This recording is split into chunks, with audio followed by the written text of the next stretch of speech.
RV Living Tips, Part 2. One of the main reasons why we built the mudroom attached to our RV is because if it's muddy outside, if it's raining, you're going to end up having to bring and wear your boots into your RV. Even if it's just right by the door, it's going to be a mess. It's going to be hard to keep that dirt in that one little area. So that was the main reason why we were like, okay, we need to build an addition onto the front of the RV. It also helped us by that being a place where we could put our wood stove. So now we don't have to use the RV furnace at all. Because let me tell you, RV furnaces are pretty nasty. The reason why is all of the heating vents are in the floor, right? The vents are in the floor. So all of the dirt, the dog hair, everything gets into these vents, and the vents line runs down the middle of the RV. So most of the time you can't even clean the vents well. There's this little thing that you can buy on Amazon that's a vent cleaner that you attach to your vacuum, and it allows you to get maybe a foot or more distance underneath the vents to clean. But I'm telling you, when you turn on that vent, if the vents are not clean, it is the worst smell. It's just the smell of dust and dirt burning, and I couldn't deal with that. So I'm so happy that we don't have to use our furnace at all, because you have to keep those vents clean, because not only is it a nasty smell, it's blowing up all that dust and stuff into the air, which is not good for you to breathe. I don't know why they designed RVs like that, but it makes absolutely no sense. So keep that in mind when you have your RV.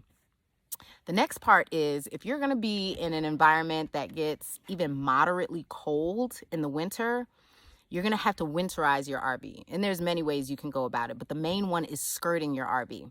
So underneath your RV where the wheels are, all that cold air goes under there, and it makes your floors cold, and it makes it harder to retain the heat in your RV. So what you want to do is skirt your RV.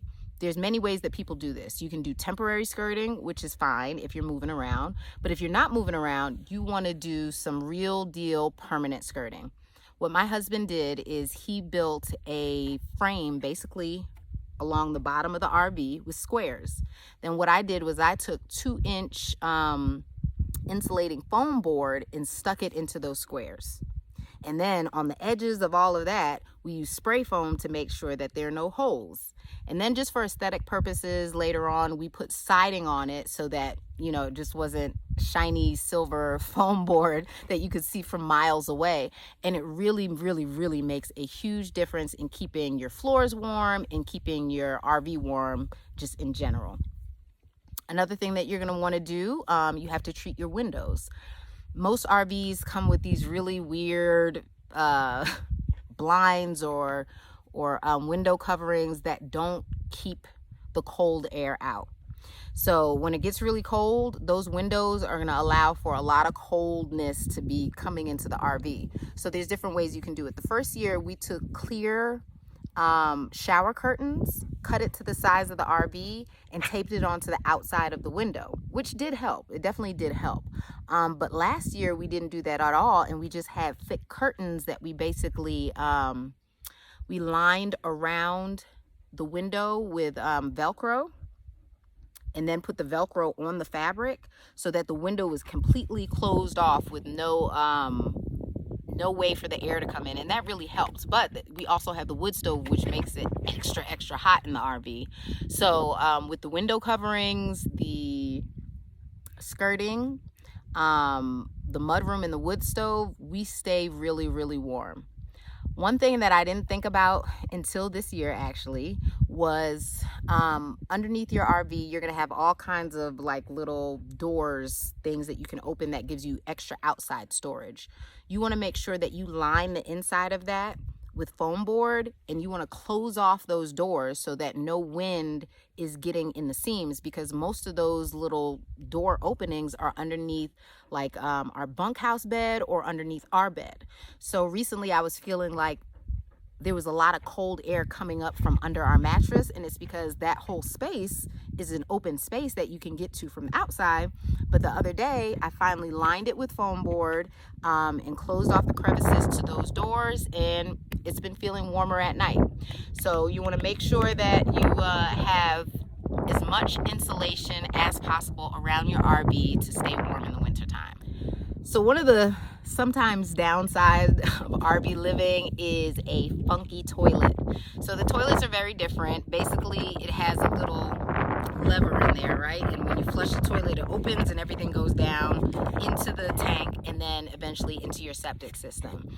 So you want to make sure that you are emptying your RV black water tank, because remember, the black water is what the toilet empties into. So you want to make sure that you're emptying that on a regular basis, and that is not fun. It'll have your whole RV smelling funky sometimes, but only for 10-15 minutes, and then it clears out. So it shouldn't discourage you from RV life, but it's something that you definitely have to get used to. So you have to make sure that you're opening your black tank regularly to let everything out. You never want to leave your black tank open at all times, because you know this might be a little nasty for me to talk about, but if you leave it open, what happens is all of the solid material gets stuck on the bottom while all of the urine and the water go out. So basically you end up with sludge at all times on the bottom of your tank.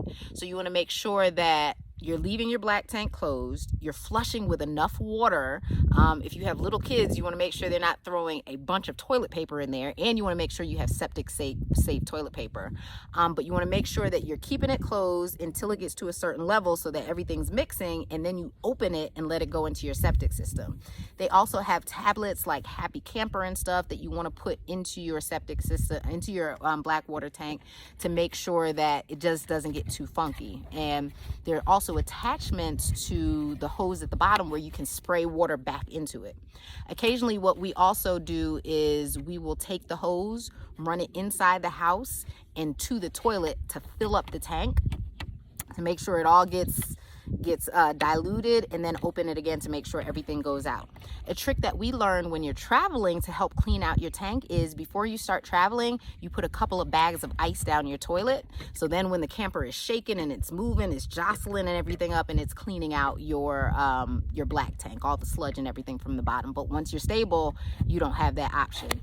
There are also these great tabs called Green Monster that you can put in your septic tank, and you need to put that in there kind of regularly to kind of break down the toilet paper and the solid matter, so you don't have to get your septic pumped as regularly. Most people get their septic pumped anywhere from 2 to 3 years, preferably 3 years. But if you're not putting that solution down there to kind of dissolve everything, you're going to need it pumped more often, and it's like $400 or $500 to have it pumped. So that's an expense that you only really want to pay for every 3 years. So you want to make sure that you're taking care of your septic system by putting enough water down in there, by making sure that you have septic safe toilet tissue, and making sure that you're putting the different tabs down in your septic system and your black tank to really break everything up. So when you get to your RV to where you want to be, there are jack stands that you put on, so when you're inside, it's not like bouncing all over the place. So temporarily, there are these different jack stands that you can put underneath the RV to stabilize it, okay? So especially if you're a couple with children, you want to make sure that that RV is stabilized so it's not bouncing and rocking. So when we first set up our RV permanently, my husband put the RV up on cinder block towers, basically, right? And we thought that that was going to be good long term. Well, some of the RV towers kind of crumbled, which messed up the stability and the stability of our RV. So don't use anything like cinder blocks that can crumble. What we did after that was we got railroad ties. So he jacked the RV up and put it on railroad ties so that doesn't move. The railroad ties aren't going to break, and you hope that the railroad ties are not going to sink down into the soil and then your RV sink down.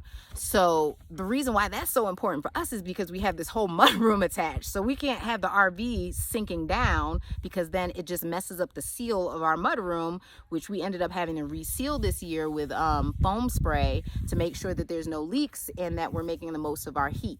So if we had to do it all over again, we would have put down a cement pad where we were putting our RV.